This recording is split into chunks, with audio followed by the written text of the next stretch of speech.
এক পাশে Cristiano Ronaldo, অন্য পাশে কিলিয়ান এমবাপে। এই এমবাপে গুরু মানেন রোনালদোকে। ইউরোর স্বপ্নটা একজনের টিকে থাকবে আর একজনের শেষ হয়ে যাবে। ঠিক রাত 1টায় আপনি টি স্পোর্টস এবং টি স্পোর্টস অ্যাপে দেখছেন এই ইউরোর সেকেন্ড কোয়ার্টার ফাইনাল। আরও একটা ব্লকবাস্টার লড়াই এই দুই দলের। 2016 ইউরোর ফাইনালের রিম্যাচ, যে ম্যাচটায় ক্রিস্টিয়ানো রোনালদো ইনজুরি নিয়ে মাঠ ছেড়েছিলেন এবং তারপর তার দল এক্সট্রা টাইমে গিয়ে ম্যাচটা জিতে নিয়েছিল। ইনফ্যাক্ট ফ্রান্সের মাটিতে হারিয়েই রোনালদো তখন ইউরোর জয় উদযাপন করেছিলেন। তখন অবশ্য কিলিয়ান এমবাপে অনেক ছোট বয়স, তার সম্ভবত 16, এবং তিনি ওইভাবে বিশ্ব ফুটবলে তখনও মাথা চাড়া দিয়ে ওঠেন নাই। এই ম্যাচ শেষে একজনের স্বপ্নটা টিকে থাকবে। রোনালদো তো বলেই দিয়েছেন যে এটা তার শেষ ইউরো, আর একজনের স্বপ্নটা শেষ পর্যন্ত পরের রাউন্ডে যাবে। এখন এই পর্তুগাল আর ফ্রান্সের ম্যাচের আগে এই দুজনকে নিয়েই কথা হচ্ছে, কিলিয়ান এমবাপে আর রোনালদোকে নিয়েই কথা হচ্ছে। আমরা রোনালদোকে নিয়েই একটু কথা বলতে চাই।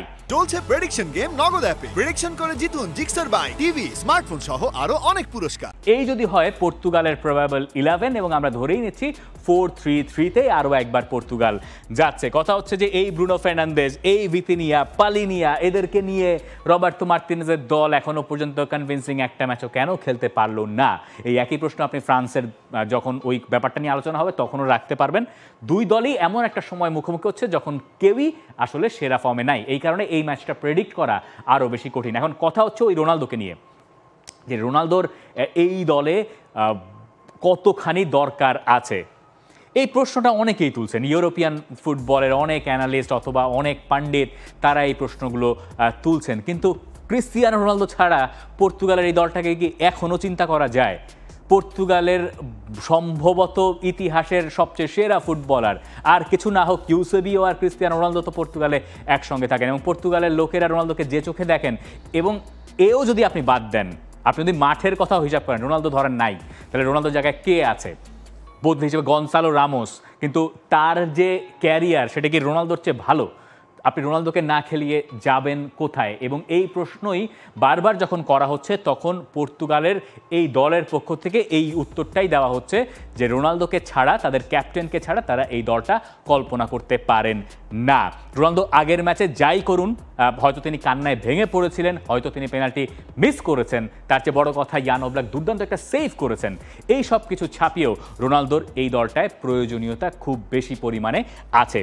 ইউরো 2024-এ এখনো পর্যন্ত সবচেয়ে বেশি অন টার্গেটে অ্যাটেম্পট নেওয়া ফুটবলারের নাম কাই হ্যাভার্টজ, আর 2 নম্বর নামটা ক্রিস্টিয়ানো রোনালদো, যিনি এখনো পর্যন্ত এই টুর্নামেন্টে গোল পান নাই। এবং এই হিসাব যদি আপনি করেন, রোমেলু লুকাকু 8টা অ্যাটেম্প্ট করেছেন, তিনিও আসলে বাদ পড়ে গেছেন এই টুর্নামেন্ট থেকে। কিন্তু রোনালদো গোল যে পান নাই, এটা হয়তো তিনি খানিকটা আনলাকি। এতগুলো শট নেওয়ার পরে সাধারণত আমরা দেখি রোনালদো আসলে গোল পেয়ে যান, যেটা হয়তো এখনো পর্যন্ত এই টুর্নামেন্টে তার সঙ্গে খুব একটা যায়নি। কিন্তু এই পর্তুগাল যখন 2016-তে ইউরো জিতেছিল, তখনও পর্তুগালের প্লেয়াররা যে খুব আহামরি ফুটবল খেলে ফাইনাল পর্যন্ত গিয়েছিলেন, বা ফাইনালে খুব আহামরি লেভেলের ফুটবল খেলে তারা ফ্রান্সকে হারিয়েছিল, এমন দাবি সম্ভবত পর্তুগালের সমর্থকেরাও করবেন না।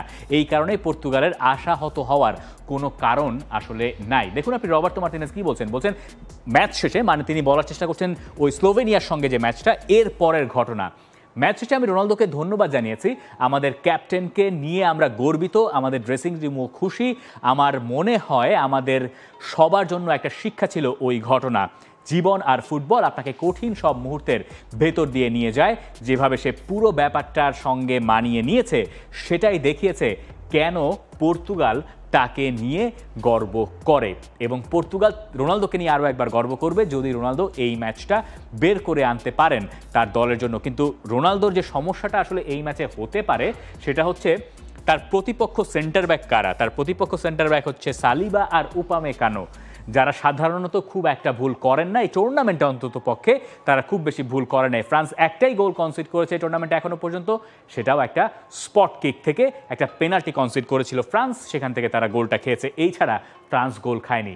এই কারণেই রোনালদোর জন্য চ্যালেঞ্জটা আগের ম্যাচগুলোতে যত ছিল তার চেয়ে সম্ভবত আরও বেশি, এবং এই কারণেই শুধুমাত্র রোনালদোর উপরে ভরসা করলে হয়তো পর্তুগালের হচ্ছে না, ওই রাফায়েল লেয়াও অথবা বের্নার্দো সিলভা অথবা ব্রুনো ফার্নান্দেজ এরা সবাই যদি এক হয়ে ভালো খেলতে না পারেন তাহলে পর্তুগালের জন্য এই ফ্রান্সের দলটাকে বিট করা বেশ কঠিন হয়ে যাবে। ফ্রান্সও এই টুর্নামেন্টে এখনো পর্যন্ত খুব ভালো খেলতে পারে নাই, তাই না? মানে তারা এখনো পর্যন্ত ওপেন প্লে থেকেই কোনো গোল করে নাই, ব্যাপারটা বেশ অবিশ্বাস্য। কিলিয়ান এমবাপ্পে অবশ্য তার গোল খরা কাটিয়েছেন, একটা গোল করছেন, সেটাও আবার পেনাল্টি থেকে। এখন এই ম্যাচে তবুও কিলিয়ান এমবাপ্পের ওপরেই সব আলো, এবং যেহেতু আদ্রিয়ান রাবিও এই ম্যাচে নাই সাসপেনশনের কারণে, তাই এই কারণে আমরা সম্ভবত এই 11টা দেখতে যাচ্ছি অন্ততপক্ষে ফ্রান্সের ক্ষেত্রে। ফ্রান্সের ক্ষেত্রে আরেকটা ব্যাপার বলা দরকার, সেটা হচ্ছে ফ্রান্স বড় টুর্নামেন্টে খুব যে চোখ ধাঁধানো ফুটবল খেলে এসছে এমনটা না। এটা 2014 থেকে আপনি হিসাব করে দেখতে পারেন, দিদিয়ের দেশও যতদিন এই দলটার দায়িত্বে আছেন ততদিনই তাদের মূলত দুটো ব্যাপার দেখার মতো। এক হচ্ছে তারা ডিফেন্সিভলি যথেষ্ট সলিড, তারা ডিফেন্সে সাধারণত ভুল করে না, এবং তারপর তারা ইন্ডিভিজুয়াল কোয়ালিটি দিয়ে অথবা অ্যাটাকিং থার্ডে গিয়ে ভালো একটা কম্বিনেশন প্লে দিয়ে গোল আদায় করে নেয়, এবং গোল আদায় করে নেওয়ার জন্য কিলিয়ান এমবাপ্পে, আঁতোয়া গ্রিজমান অথবা এখন যেমন তুরাম, আগে ছিলেন অলিভিয়ের জিরু, তারা তো ওই জায়গায় ওই কাজটা করছেন। এবং এই দুটো দল ফ্রান্স এবং পর্তুগাল সম্ভবত এবারের টুর্নামেন্টে সবচেয়ে বেশি স্কোয়াড ডেপথ ওয়ালা দুইটা দল, এইভাবে যদি বলি। তারতে ফ্রান্স আবার খানিকটা এগিয়ে থাকবে, প্রত্যেকটা পজিশনে তাদের ওই মাপের ফুটবলার আছে। আপনি চিন্তা করুন, দেমবেলে যদি স্টার্টিং লেভেলে না থাকেন হয়তো পরে তিনি নামতে পারেন, এই জায়গায় অলিভিয়ে জিরু পরে নামতে পারেন। এতটা বিলাসিতা ঠিক পর্তুগালের নাই। পর্তুগালের স্কোয়াড ডেপথ যথেষ্ট ভালো, কিন্তু ঠিক ফ্রান্সের লেভেলের নয়। এই কারণেই ফ্রান্সের পক্ষে সম্ভব এই ম্যাচটা বের করে আনা। এবং আমার বিশ্বাস 2016-র যে ফাইনালে হার, সেই ক্ষতটা এখনও ফ্রান্সকে পোড়ানোর কথা। ফ্রান্সের এই যে সোনালি সময় শুরু, 2016-র ইউরোটা তারা জিততে পারে নাই, 18-তে বিশ্বকাপ জিতেছে, 22-এ অল্পের জন্য তাদের বিশ্বকাপটা জেতা হয় নাই। এই সব কিছু আমাদের বলছে এই দলটা এখনো পর্যন্ত ইউরো জিততে পারে নাই। যে ইউরো জেতার আক্ষেপটা এই দলটা ঘোচাতে চাইবে, এবং স্পেশালি পর্তুগালের সঙ্গে যখন ম্যাচ, তাদের ব্যাক অফ দ্য মাইন্ড ওই 2016-র ঘটনাটা মাথায় খুব ভালো মতো কাজ করার কথা, যেহেতু তারা ঘরের মাঠে হেরেছিল, এবং ওটাকে আসলে একটা কালো দিন হিসেবে ফ্রান্সে দেখা হয়। তো এই হচ্ছে মোটামুটি আপনি বলতে পারেন যে ফ্রান্সের প্রবাবল 11। আপনার কাছে জানতে চাই, অনেক কিছু নিয়ে কথা বলা যায় এখানে, যে কারা শেষ পর্যন্ত এই ম্যাচ থেকে জয়ের মুখ দেখবে, কারা চলে যাচ্ছে সেমিফাইনালে। For more updates, subscribe to our YouTube channel and click on the bell icon. Follow us on Facebook and Instagram. Download T-Sports app to enjoy exciting games and highlights. Visit tsports.com.